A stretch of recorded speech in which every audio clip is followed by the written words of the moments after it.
Всем привет, вы на канале Польза.нет, меня зовут Саня, и здесь только быстрые обзоры и долгие стримы. И сегодня мы с вами будем обозревать OnePlus 10 Pro. В чем он для меня особенный? Вы видите мой OnePlus 9 Pro, и сразу спойлер, как только вы начинаете смотреть любой обзор на OnePlus 9 Pro, первое, что вы слышите от блогера: оверпрайс, перегревается, хлам, а в итоге почти половина техноблогеров России, включая миллионники, ходили с этим аппаратом, включая меня. Про 10 Pro вы услышите, в принципе, от меня Ctrl-C, Ctrl-V примерно такое же. За исключением чего, OnePlus постоянно выгружает новые прошивки. То есть 2 недели назад, когда вы видели обзоры про то, что у этого аппарата слетает герцовка со 120 на 60, у меня она не слетает. Перегреваться он у меня так не перегревается. У него нет ограничения по съемке, об этом я вам несколько раз скажу за ролик. У него довольно стандартный ценник каждый раз, когда опять же те же миллионники, учитывая, что это не глобалка, это у них, я уверен, не купленные обзоры, рассказывают вам, что он дорогой, а сколько стоил OnePlus 9 Pro. Да, сейчас на сейлах, опять же, через Telegram можете у меня посмотреть в истории, эти смарты продавались в OnePlus 9 Pro по 37 тысяч. Ну, рано или поздно 10 Pro тоже через полгода, через год будут так продаваться. Сейчас, да, они стоят космос. И вы должны понимать, что любой флагман своих денег, по моему мнению, не стоит. Realme GT Neo 2, Realme GT Neo 2T, все до $300, Realme Master Edition. От Xiaomi 10s, еще море аппаратов, которые стоят до $300, мое мнение, своих денег стоит. Но это примерно как с вещами. Вы можете купить футболку «Твое» за 210 рублей, можете Tommy Hilfiger, можете Calvin Klein купить, и по большому счету и то, и другое в хлопок, и то, и другое функцию выполняет. Вот то же самое со смартами. Они звонят, вы можете смотреть на их экран, и что-то лучше, что-то хуже. Единственное, что мы для вас можем сделать, это рассказать, чем пользуемся сами. Так вот, этот 10 Pro я буду менять на свой Pixel 6 Pro и буду с ним ходить. И 9 Pro я, кстати, тоже оставлю. Но не об этом рассказ. Рассказ в первую очередь про то, что телефон по мне более чем достойный и по внешке, и по наполнению, и даже потому, что они кладут в комплект все еще топовые чехлы, которые стоят не меньше $30, идут с ними. Зарядки на 80 Вт. То же самое, не меньше $40-50 внутри. Плюс кабель, плюс все остальное, подача, красивая коробка. OnePlus все еще молодцы. И никуда они не умрут. Это BBK, посмотрите на их продажи. Напоминаю, что вход, разумеется, как всегда, пишется на этот аппарат. Это OnePlus 10 Pro меня снимал. Смотрим. И это OnePlus 10 Pro. Напоминаю, что с 9 Pro OnePlus я проходил более полугода. Сейчас мой оператор Игорь с ним ходит, так что все подводные камни из разряда ограничения по времени съемки в 4К 60 FPS, довольно прожорливому процессору с малой автономностью и остальными минусами, к сожалению, я знаком не понаслышке. По поводу 10 Pro и всех этих диалогов о животных сразу, по поводу того, что есть ли целесообразность покупать новый смартфон, если у вас есть 9 Pro. Однозначно нет, потому что шаг, я считаю, идет по моделям через одну. То есть, если вы пользуетесь, допустим, сейчас iPhone 13, следующий iPhone смысла нет покупать, нужно покупать через один. То же самое с OnePlus. Если у вас есть 8T или 8, разницу вы увидите капитально. Если у вас 9 Pro, между 9 Pro и 10 Pro, кроме внешки, ну, по аккумулятору что-то додумали. Процессор мощнее, но вопрос, а зачем? Вот такая стандартная красная упаковка, при том, что сразу спойлер, не забываем, что на канале розыгрыш 5 Mi Band 6 серии за лайк, подписку и комментарий к любому видео. А по поводу OnePlus мне бы хотелось сказать основной минус. Это то, что здесь не заявлено, в отличие от 9 Pro, защита от влаги. Я считаю, что это должно отличать флагманы, но вот этот смарт, несмотря на то, что здесь салазки прорезиненные, а также, как вы смотрел все спеки, все обзоры, к сожалению, так не сделали. Коробка прямо шик, блеск, красота, такое ощущение, что софт-тач пластик, серьезно. Давно я такого не видел. С другой стороны, хейтить данный девайс я точно не буду. Почему? Потому что он имеет право на жизнь. Это флагман, он красивый, мне его дизайн нравится, и комплект по большому счету не пострадал. Кстати, какого-то лешего у меня здесь лежит защитная пленка, точнее даже стекло. И это значит, что OnePlus мой вскрывали. Возможно, для того, чтобы установить Google сервисы, хотя я это делать не просил. У меня, разумеется, китайская версия, возможно, она уже перепрошита. Я еще раз перепроверю свой заказ. Силиконовый чехол топовый, как и в прошлой версии, ничего не поменялось, все круто. Кабель стандартный для них красно-белый. К слову, они не такие долговечные, как вам кажется, то есть через полгода лично у меня вместе соединения Type-C, к сожалению, кабель ломается. И зарядка 80 Вт. Документация на борту, много всяких приколюх, вместе с ключом для извлечения сим-карт. Экран водопад сходу, не поменялось ничего в плане того, что здесь осталась качелька регулировки. Type-C, притом здесь Type-C версии 3.1 USB-C. Без чехла у меня Pixel 6 Pro и OnePlus 10 Pro. И здесь я вижу сразу, что OnePlus 10 Pro меньше и в ширину, и в высоту. Автоматом он не становится самой огромной лопатой. С другой стороны, меня больше интересует сейчас вес данного устройства. Вес данного устройства составляет 202 грамма, что на 3 грамма меньше, чем у iPhone 13 Pro. Можно сказать, что у него каких-то супер движений вперед не было. Но это с одной стороны. С другой стороны, все так же плавно, все так же быстро. Вантут он, разумеется, набирает еще больше. По языкам, допустим, русский есть. То есть, несмотря на то, что у меня китайская версия смартфона, благополучным образом русский язык сразу моментально из коробки у меня встал. Защитная пленка с хорошей леофобкой. В правом верхнем углу селфи-камера. Зря ты шел 3 недели или нет? Конечно, доступно обновление, версия Android 12, ColorOS 12.1. Это не Oxygen, это Китай. Ну и ладно. Мне он внешне нравится, потому что он не похож ни на что, что у меня было. Был у меня Vivo IQ 9 Pro. Многие говорят, нужно говорить IQ 9 Pro Vivo. Мне удобнее так, чтобы не путаться. Был у меня Realme GT, Realme GT 2 Pro, Realme GT 2 просто без версии Pro, Xiaomi 12 12X и Xiaomi 12 Pro. И все это имело свой особый дизайн, но больше всего выделяется, наверное, Vivo и вот этот OnePlus. Скорее всего, потому что все это корпорация BBK, и она старается делать не как у всех, им же нужно откусывать кусочки у Xiaomi. Сравню с некоторыми топовыми смартами, я думаю, что тема избита по полной, при любом раскладе нужно ждать, когда выйдет глобалка, когда упадут цены. Мне смартфон понравился внешне однозначно, все у него круто, кроме официальной защиты от влаги. То, что ее не завезли, учитывая ценник, ну, такое себе. Смотрим. Поставляется данный девайс в двух расцветках корпуса. Это черный, который я приобрел, и зеленый. Тыльная часть выполнена из матового песочного стекла, рамки алюминиевые, с фронта Corning Gorilla Glass Victus. Дизайн мне понравился, перепутать его с каким-то другим смартфоном невозможно. В руке без чехла лежит удобно. Тыльная часть, как и рамки, не маркая, только блок камер собирает отпечатки, но это не критично. На корпусе расположена кнопка питания, триггер режимов оповещения, который, к слову, в 9 Pro у меня уже один раз забивался грязью, так что его невозможно было переключать.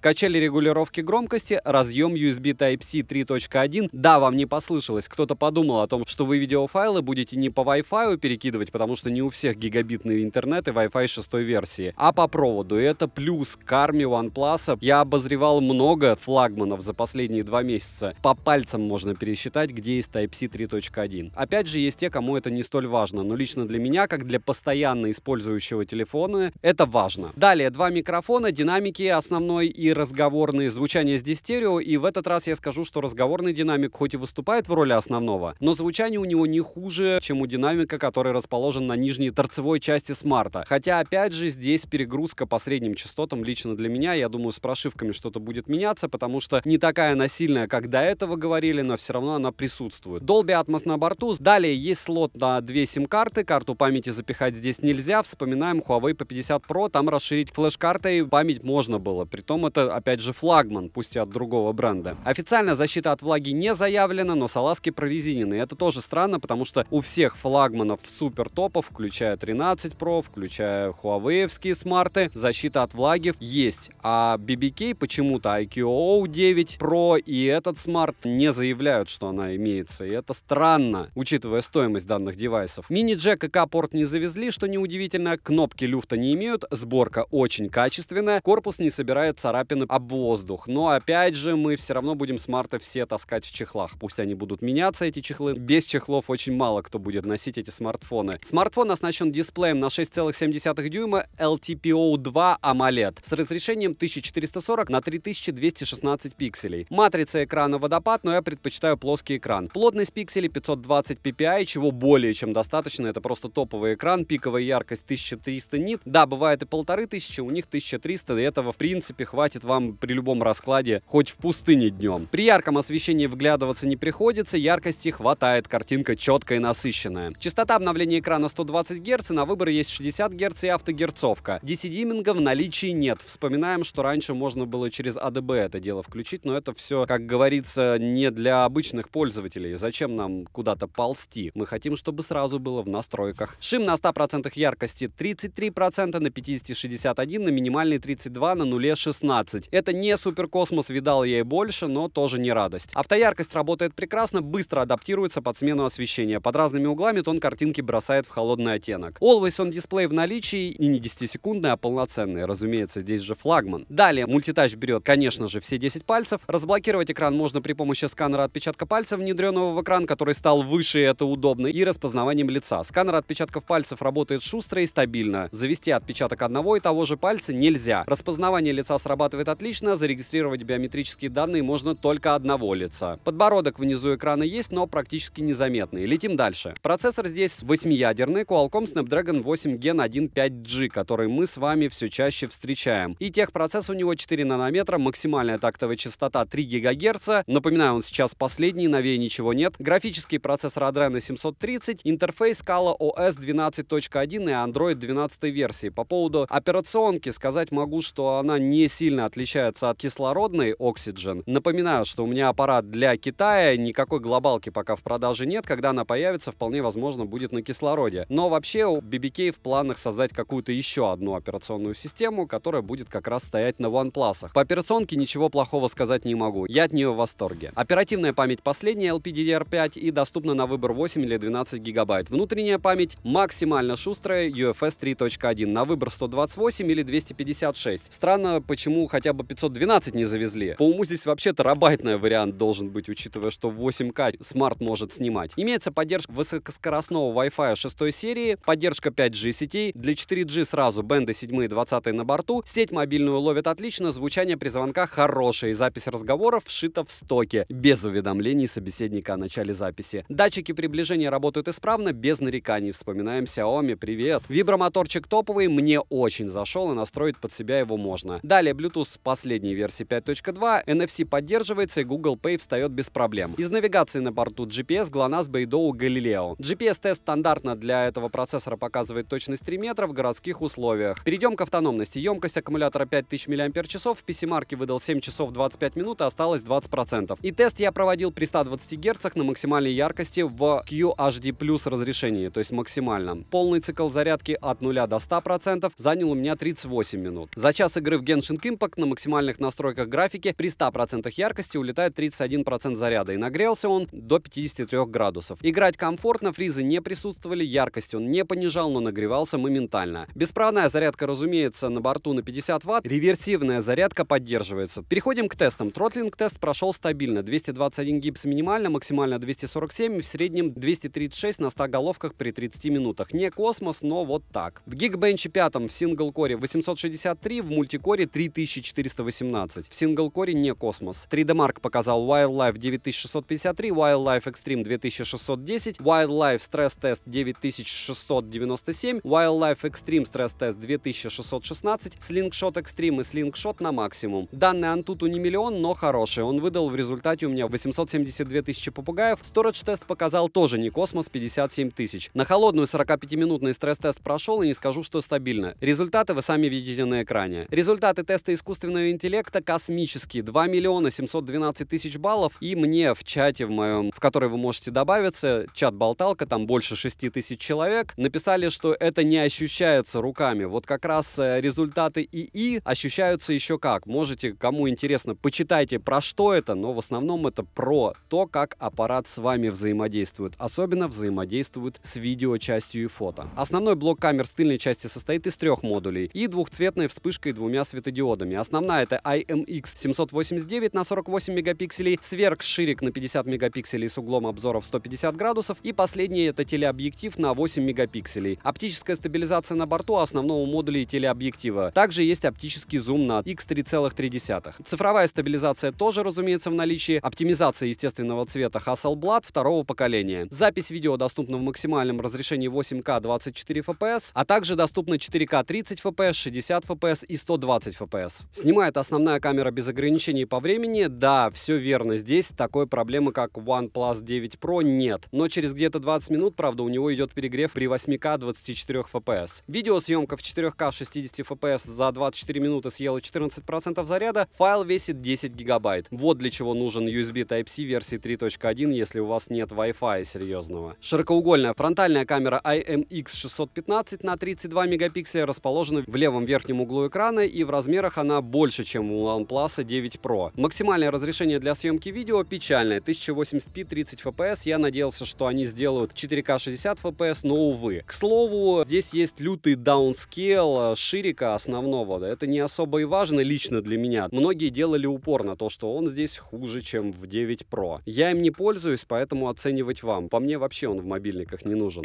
И вот сразу без лирики OnePlus 9 Pro, OnePlus 10 Pro, сравнение камер, сравнение микрофонов.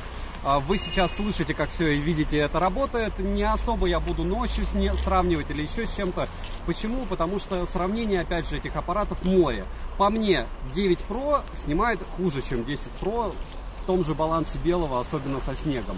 Все остальное решать вам. Ширик лучше в 10 Pro, точнее, ширик лучше в 9 Pro, это объективно, и вы можете это посмотреть не только на моем канале, можете посмотреть просто по спекам, что ширик лучше у 9 Pro, а все остальное в 10 Pro магия.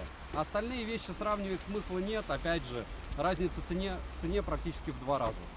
Welcome. И разница фронталок 10 Pro и 9 Pro от OnePlus. По большому счету и то, и другое является печалью. Я повторяюсь, я считаю, что BBK в этом смысле наплевательски относится к потребностям тем, кому нужна камера у фронталки на 4К 60 FPS. В целом и то, и другое по фронталке не фонтан. OnePlus 10 Pro 1080p. И кто бы что ни говорил, что сенсор стал лучше, снимать она с фронталки стала чуть-чуть лучше, но разрешение все такое же. Роллинг шаттера, разумеется, нет. Но съемка, кстати, очень хорошая, качественная. Если посмотреть, прямо видно все до деталей. Но, опять же, это маленький экран. Если все это дело смотреть на более-менее, там, не знаю, 30-дюймовом дисплее, то это, конечно, печаль. Хочется, чтобы они за такие деньги запихивали возможность с фронталки снимать хотя бы в 4К 30 FPS. Черт с ним, с стабилизацией. Но ждал я большего, потому что я уверен, что из пользователей все будут только за. Если они чуть-чуть напрягутся, я не думаю, что прям сильно от этого поменяется стоимость, учитывая, что стоимость при любом раскладе космос, может быть, как многие надеются, будет какая-нибудь там версия ультра, я так не думаю. Прошка и так неплохая, они его выпускали для того, чтобы освоить процессор. Понятно, хайп, понятно, Gen 1, вот в целом чуть-чуть допилили. Дизайн мне, к слову, еще раз повторяюсь, нравится у OnePlus, в принципе, у всех. Они не похожи на остальное. Я не знаю, по мне дизайнеры у них работают прямо волшебно.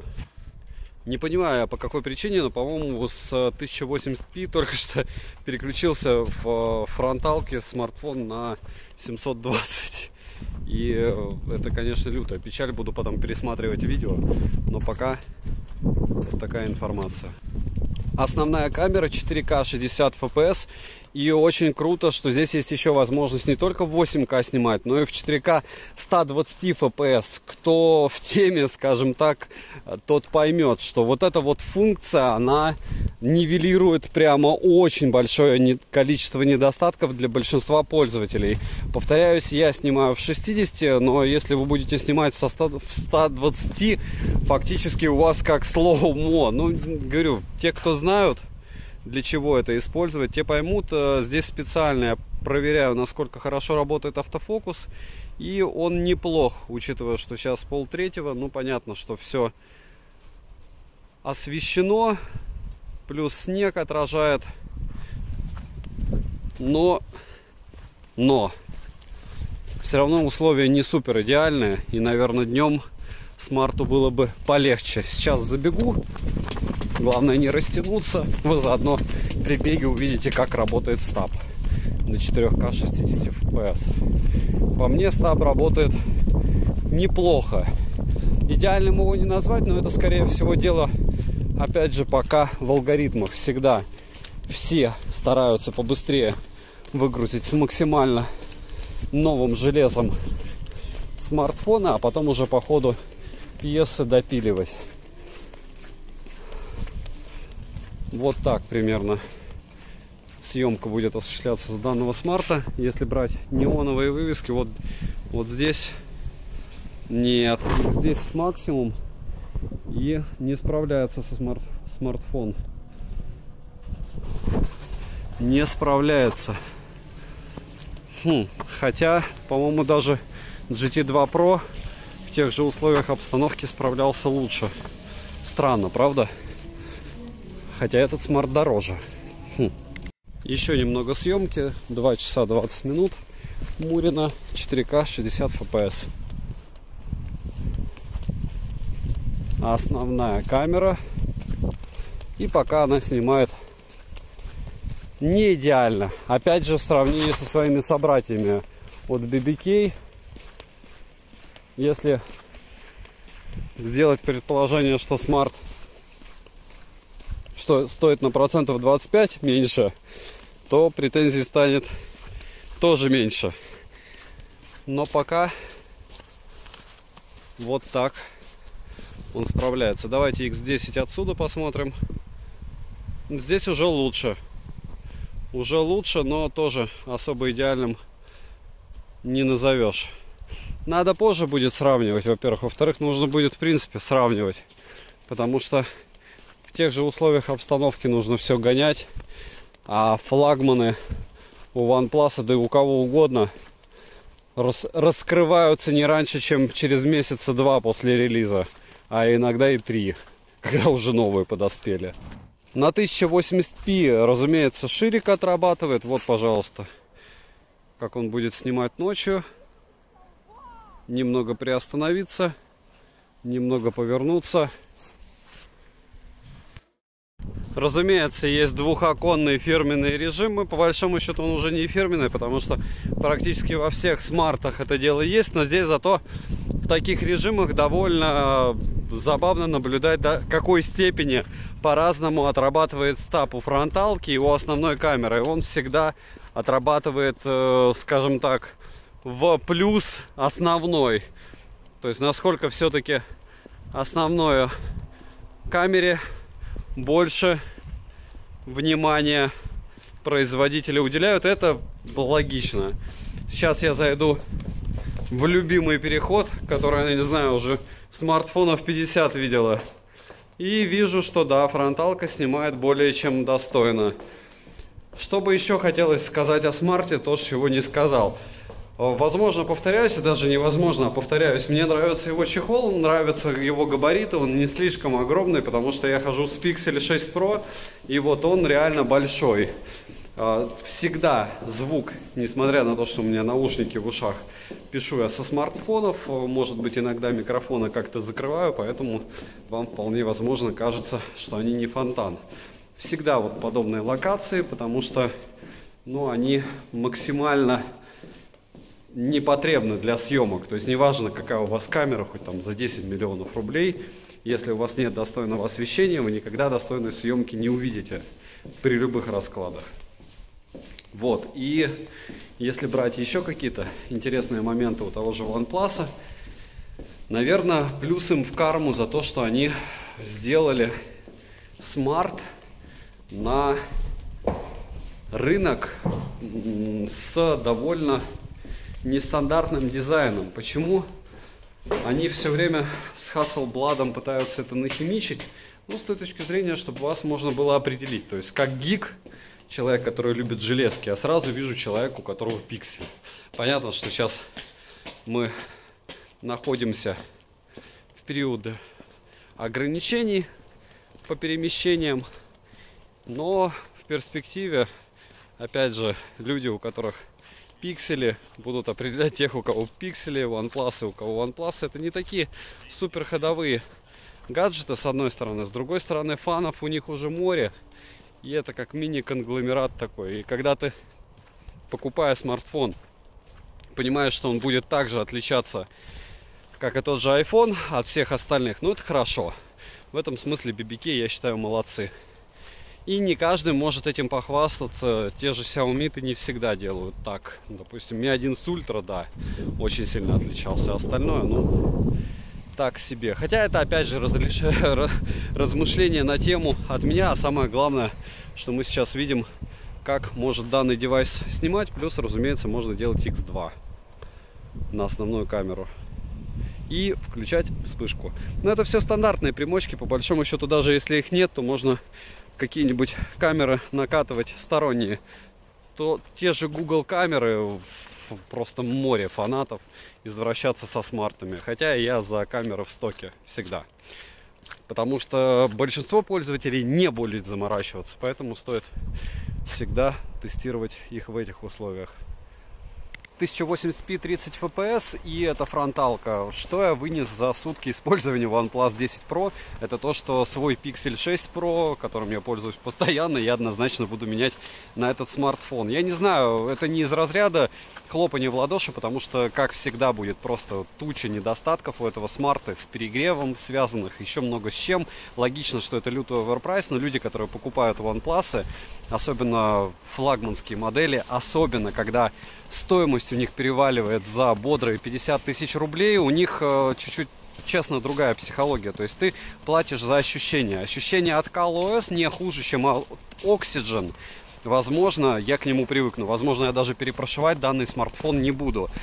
Я вспомнил 9 Pro, который юзал, получается, почти год. И мне не важно, что этот смартфон будет там через месяца 4-5 стоить на 1010-15 дешевле. Потому что я его использую, я его покупаю не для перепродажи. Если вы собираетесь брать для перепродажи, разумеется, нерационально покупать 10 Pro. Разумеется, шаг между 10 Pro небольшой, так же, как рассуждали по поводу 8T OnePlus и 9 Pro, что там шаг был тоже небольшой.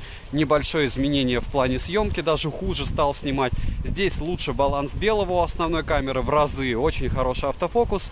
И в целом смартфон мне нравится. Еще для меня немаловажно габариты, мне удобно, не маленький, не большой. Для меня важно, что фронталка не в центре, не в центре, а слева получается. И в целом эргономика, включая даже этот переключатель, меня он радует. К слову, в 9 Pro он все-таки у меня забился грязью, его пришлось прочищать конкретно.